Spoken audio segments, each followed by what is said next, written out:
तो hello and welcome दोस्तों। आज हमारे पास एक और अहम टॉपिक है जो कि है सॉवरेनिटी। तो आज हम सॉवरेनिटी के बारे में जानना चाह रहे हैं। मैं कुछ इन्फॉर्मेशन दूंगा आपको इस टॉपिक के बारे में। तो क्या आपको लगता है कि सॉवरेनिटी के बगैर भी कोई कंट्री या कोई स्टेट अपनी गवर्नमेंट चला सकती है? ये क्वेश्चन हमारे जहन में तो आते हैं, लेकिन इनका जवाब जानने के लिए हमें इनके मतलब समझने पड़ते हैं, इन वर्ड्स के, इन टर्म्स के मतलब समझने पड़ते हैं। और यही सोचकर आज मैंने ये टॉपिक चूज किया है। तो अगर हम बात करें सॉवरेनिटी की, तो बहुत ही इम्पोर्टेंट टॉपिक है, बहुत ही इम्पोर्टेंट कंसेप्ट है पॉलिटिकल साइंस का। और जब हम पढ़ते हैं तो इसका मतलब होता है supreme absolute and final authority of state. तो जब भी हम सॉवरेनिटी के बारे में बात करें, तो हमारा मतलब ये होता है कि एक स्टेट का, एक कंट्री का वो अथॉरिटी जो कि सुप्रीम भी है, एब्सोल्यूट भी है, और वो फाइनल अथॉरिटी है। तो ये हम ऐसा भी कहते हैं कि sovereign power is the highest power in a country and do not and no other authorities above it। और इसके अलावा कोई भी अथॉरिटी इससे ऊपर नहीं है। जैसा कि हम जानते हैं, स्टेट जो है कई फंक्शंस करती हैं अपने, जैसे कि वो लॉज को मेंटेन करती हैं, अपने नए ऑर्डर बनाती हैं, ऑर्डर्स को इम्प्लीमेंट करती हैं, यानी जो भी कानून बनाती हैं उनको इम्प्लीमेंट करती हैं, पीस और यूनिटी को कायम रखती हैं। तो इसी तरह वो दूसरी तरफ क्या करता है, इंटरनेशनल रिलेशंस में भी वो हाथ बटाती है। उसके इंटरनेशनल रिलेशंस है, जैसे कि हम बात करें इंडिया की, तो इंडिया के अपने कुछ लॉज बनते हैं, हर दिन नए नए कानून बनते हैं। तो गवर्नमेंट जो है इनको इम्प्लीमेंट करती है, और इसी तरह उनको वो एक्सटर्नल रिलेशंस में भी ध्यान देना पड़ता है। तो ऐसे ही अगर हम बात करें, तो सॉवरेनिटी भी एक ऐसा टॉपिक है या एक ऐसा एलिमेंट है स्टेट का, जिसके बगैर हम स्टेट को इमेजिन भी नहीं कर सकते। इवन हम ये भी बता सकते हैं कि स्टेट जो है, एक स्टेट विदाउट सॉवरेनिटी एग्जिस्ट ही नहीं करती है, क्योंकि स्टेट्स के चार जो है वो एलिमेंट्स हैं, तो उनके बगैर हम बात ही नहीं कर सकते हैं कि हमारे पास स्टेट है। तो उन वो चार एलिमेंट्स क्या हैं? वो ये है, पहला है पॉपुलेशन। पॉपुलेशन के बगैर हमारे पास कोई स्टेट नहीं हो सकती है, क्योंकि जब पॉपुलेशन ही नहीं है तो स्टेट किस चीज की बनेगी। उसके बाद टेरिटरी, एक बाउंड्री होती है, हर कंट्री की, हर स्टेट की अपनी एक बाउंड्री होती है, जिसके अंदर वो अपना रूल करती है। फॉर एग्जाम्पल के तौर पर अगर हम एक डीएम की बात करें, डिस्ट्रिक्ट मजिस्ट्रेट जो होता है, उसके पास एक बाउंड्री होती है कि भाई साहब आपके पास इतनी डिस्ट्रिक्ट्स हैं, ये इतनी तहसील से हैं, इतनी सब डिवीजन है, आपको इन पे रूल करना है, आपको यहाँ पे ऑर्डर कर मेंटेन रखना है, लॉ मेंटेन रखना है। तो उसके बाद वो उस पे ही ध्यान देता है।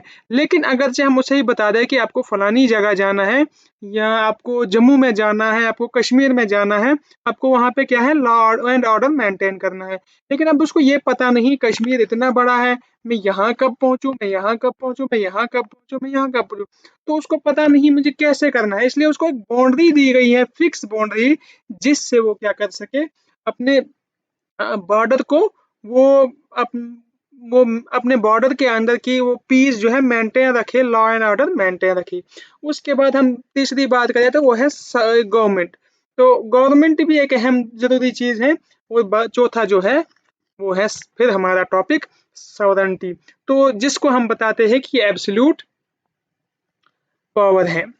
तो इसी के साथ साथ जैसे कि हम इसके अलावा भी जानते हैं कि बिफोर 1947, 15 अगस्त 1947, इंडिया सॉवरन नहीं था। इंडिया जो था उसको ब्रिटिश इंडिया के नाम से जाना जाता था। क्या? ब्रिटिश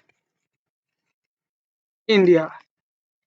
तो उसके बाद जब हमें आज़ादी मिलती है 15 अगस्त 1947 को, तो इंडिया क्या है, अब सॉवरन बन गया था।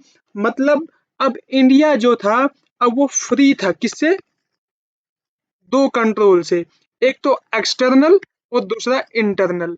फ्री था, एक्सटर्नल भी, उसे जो भी बाकी कंट्रीज थी उस पे किसी का कोई कंट्रोल नहीं था, चाहे वो अमेरिका हो, चाहे वो चाइना हो, चाहे वो कोई भी और कंट्री हो, दुनिया में जितनी भी कंट्रियां हैं, एक सॉवरन कंट्री पे कोई कंट्रोल नहीं रख सकती है। और उसके बाद जब हम इंटरनल की बात करें, तो इंटरनल में भी कोई ऐसी गवर्नमेंट नहीं, कोई ऐसा इंसान नहीं, कोई ऐसी अथॉरिटी नहीं जो सॉवरेंटी से ऊपर हो। मतलब sovereignty is the highest post, sovereignty is the highest authority in the state, within the state or within the country। अगर हम बात करें तो the word sovereignty ये कहाँ से आया है, ये एक लैटिन वर्ड से आया है, सुप्रीमनेस, जिसका मतलब होता है सुप्रीम और सुपीरियर। इसके बाद हम कुछ डेफिनेशंस देखते हैं, जैसे जीन बोर्डन बताते हैं, sovereignty is absolute and invisible. sovereignty क्या है, एब्सोल्यूट है, कोई अथॉरिटी इससे ऊपर नहीं है, और ये क्या है, इनविजिबल है, हम इसे देख नहीं सकते हैं, बस हम इमेजिन कर सकते हैं। फॉर एग्जांपल, हम जानते हैं कि हमारे पास हाईएस्ट अथॉरिटी इस वक्त सीजेआई है, चीफ जस्टिस हैं, या प्रेसिडेंट है, जो भी है, तो या कमेंट बॉक्स में जरूर बताना कि कौन है हाईएस्ट अथॉरिटी, या इसके अलावा कोई और है। तो वो इनविजिबल है, वो हमें उसे इमेजिन नहीं कर सकते हैं, क्योंकि यहाँ पे फेडरेशन सिस्टम भी है, पावर डिवाइड भी है। तो उसके बाद हॉब्स कहते हैं, unlimited sovereign power is necessary for peace and security. Unlimited sovereign power जो है वो बहुत ज्यादा जरूरी है, किसके लिए, peace and security of state वगैरह का। तो उसके बाद हम बात करते हैं ऑस्टिन थ्योरी की। तो ऑस्टिन की थ्योरी जो है, इसको लीगल थ्योरी और क्लासिकल थ्योरी भी कहा जाता है। जब अगर हम बात करें ऑस्टिन की, तो ये 1790 में बर्थ होते हैं, इनका बर्थ होता है, और 1859 में इनकी डेथ होती है। और ऑस्टिन जो थे वो ब्रिटिश लीगल फिलोसफर थे, और वो जाने जाते थे अपनी लीगल और क्लासिकल थ्योरी ऑफ सॉवरेंटी के। ये इन्होंने इसमें काफी कंट्रीब्यूट किया है, इसलिए इनका ये थ्योरी जो है काफी पढ़ा जाता है। हो सकता है आपके सिलेबस में भी हो, या आपने ऐसे ही ये टॉपिक चुना हो, लेकिन बहुत इंटरेस्टिंग थ्योरी है। वो मानते हैं, ऑस्टिन मानते हैं कि all laws come from a single powerful source. तमाम कानून जो हैं वो आते कहाँ से है, एक सिंगल पावरफुल सोर्स से, जिसको वो क्या कहता है, सॉवरेंटी, दैट इज सॉवरेंटी। उसके बाद ऑस्टिन लीगल थ्योरी में अगर हम आगे बढ़े, तो according to Austin sovereign is a person. क्या है, ऑस्टिन ये कहते हैं कि सॉवरेंटी जो है, सॉवरेन जो है वो एक शख्स है और एक ग्रुप, या तो एक ग्रुप है। जैसे हम मोनार्क की बात करें, किंग, या पार्लियामेंट की बात करें, या कोई गवर्नमेंट है, तो ये जो है ये supreme power of the state है, that is the highest power in society में या स्टेट में।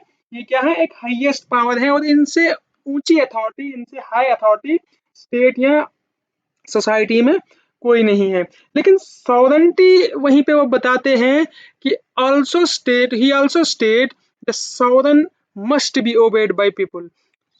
जो एक सॉवरेन अथॉरिटी हो, जैसे कि किंग की बात करें, या पार्लियामेंट की बात करें, या गवर्नमेंट की बात करें, उसको ओबे किया जाना चाहिए पीपुल, बाय द पीपुल और सिटीजन। वो लोग जो होंगे, या एक कंट्री के सिटीजन्स जो होंगे, वो उनके लिए जरूरी है कि वो सॉवरेन के को ओबे करे।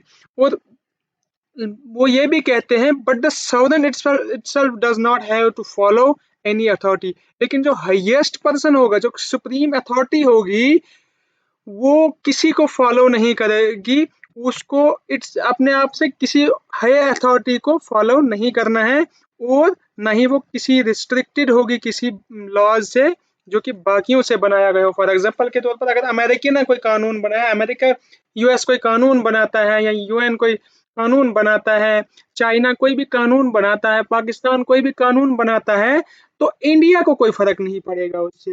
तो वही होता है सुप्रीम अथॉरिटी।